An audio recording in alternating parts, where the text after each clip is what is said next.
All right, so day number one is in the books, and yesterday I promised you that today I'd cover my goals. This video I'm going to talk about what my quote unquote resolutions were for 2021. I don't really do I don't really make resolutions for a specific year, but it is a convenient sort of marker for like splitting up things you want to achieve. Gives you a good time frame and sort of helps you scope things out to a reasonable amount of work. So I'm going to walk through the different goals that I've set for myself this year, how I plan to cover them at a high level, and then I'm also going to show some workout footage from today's chest and arms session that I did. So here we go. Goal number one is to bench press 300 pounds. Last year I had that as a goal, and I didn't get there. I got to about 265 was my best lift. I wasn't able to push myself as hard as I wanted to throughout the year, and so I just didn't make the strength gains that I thought I would. 300 is still optimistic. I weigh about 183 pounds right now. So certainly there are guys that are much lighter than me that are doing way more than that. I'm not a professional bodybuilder or weightlifter. I have a real engineering job, and I also do graduate school, and I have a 2-year-old son and another baby on the way. So it's hard for me to fit this in and make like huge leaps and bounds in terms of gaining strength. So that one's going to be really tough. The other ones, and some of you guys might laugh at these numbers because certainly they're not big for somebody who's 180-ish pounds. But last year, actually just at the end of December, I set a squat PR at 305. I may have done more than that in the past when I was in high school. The form would have been questionable, so certainly this is the realest time I've ever done over 300 on a squat. 305 is not huge, like I said, but it was a great barrier for me to hit. I was super pumped when I did it. So I set my squat goal this year for 350. I think that that's probably a little too easy. So there's a good chance that that one will get hit partway through the year, and then I'll actually jump up because I never used to lift legs. And so this last year is really the only year that I've put any effort into it. And I think I can grow that quite quickly compared to something like my bench. In the same vein, my deadlift PR actually I just set earlier this week, 325. Again, not huge, and I may have pulled more in the past, but it's not something that I would have considered like good form.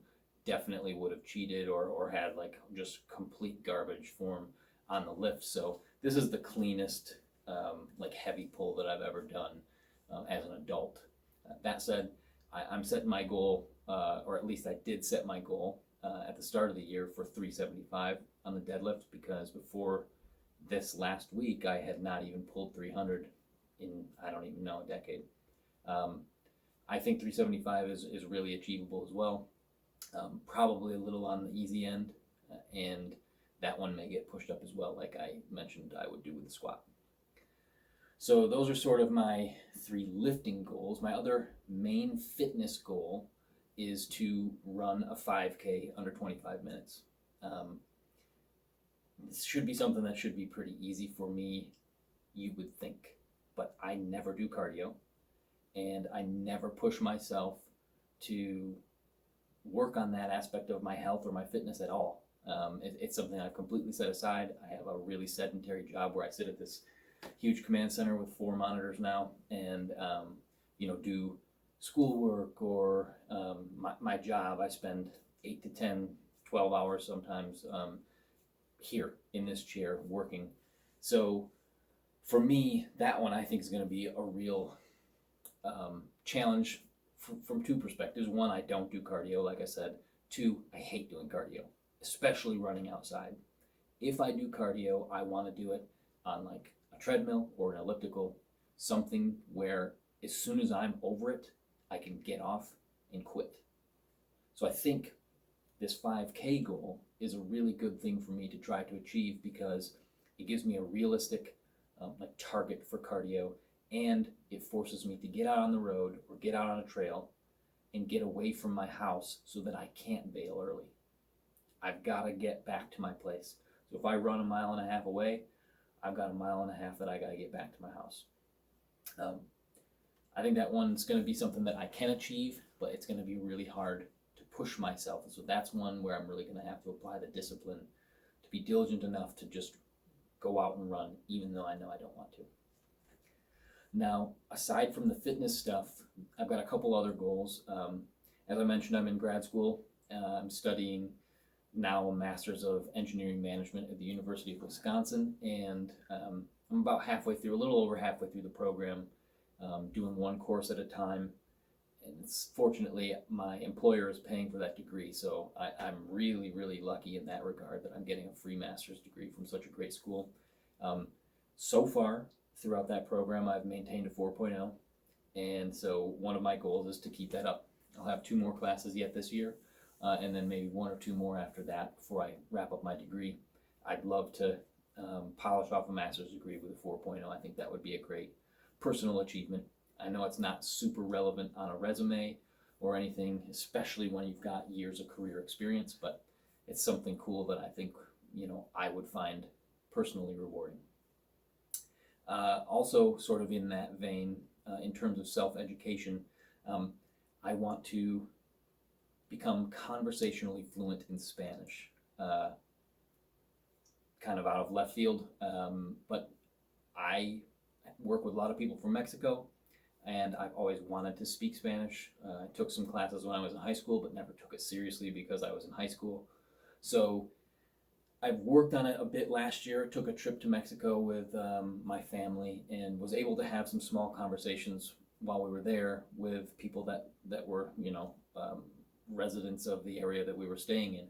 And it was really, really rewarding to be able to have like a genuine conversation and understand somebody speaking in another language. So I'm going to really push myself to achieve that. And the main goal, or the main tool that I'm going to use to achieve that goal is DuoLingo. It's the free app. I'm sure most of you have used it or heard of it.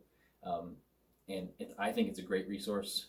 It's easy to like cheat your way through climbing up the leaderboards and doing all that stuff. But if you really use it the way it's intended to be used, and some of their other like ancillary or auxiliary material, like their DuoLingo podcast, I just think it's a great way to try to learn a language in a really concise and sort of easy to access way. So that's going to be my main resource for learning Spanish, although I will be having conversations with some of my coworkers from Mexico throughout the year, and I will push myself more and more to both speak and write in Spanish in those interactions as much as I can. Speaking is going to be the hardest thing, right? Because DuoLingo is primarily learning vocabulary words, stitching them into sentences. So there are patterns and things that you can learn to sort of game the system. So having like real conversations where I don't have any way out of it other than to speak Spanish is going to be a really, really good way to push myself there. I also set a reading goal this year for, it's pretty optimistic. I want to read a book a week. Last year I read 11 books.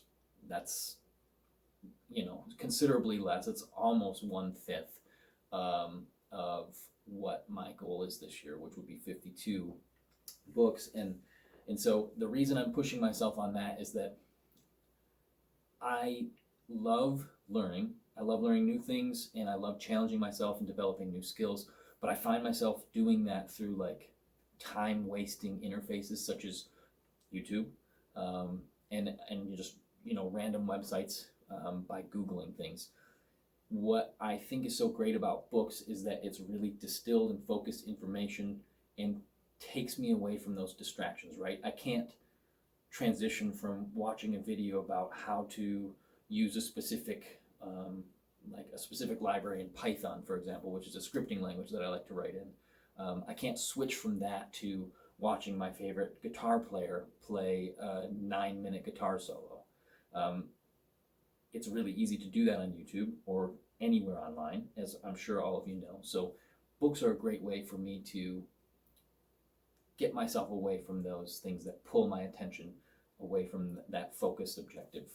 And obviously the easiest way for me to knock these out, there's, I have, as you can see probably over here, it's probably not a great camera angle, but I have a number of books that I haven't read yet physically, And then I also use the Hoopla app, which is a great app that you can connect to like your local library account and download or read a bunch of free like ebooks and audiobooks. So at some point here, maybe even tonight, I will post a link to my reading list so far. And if you guys have any suggestions or books that you think I would benefit from or you just think I would enjoy, please feel free to suggest them in the comments. So the last goal that I have set for myself is to continue to get better at guitar. Those of you that might know me know that I have played guitar for a little over a decade now. A lot of that time has been playing in bands, whether it's sort of semi-touring acts from the area and doing like regional festivals and different things, open up for some national acts, all the way to just playing like divey bar gigs with my friends and having a super great time. But I've always been really passionate about getting better at guitar. It's a hard thing to quantify, right? Because you don't want to say like, oh, I need to play the Lydian scale at 400 BPM, because it doesn't mean anything musically. So objectives for making myself better at guitar are really hard for me to define. And I think the way that I'm going to do it is by listing a number of pieces or songs that I want to learn and like really master.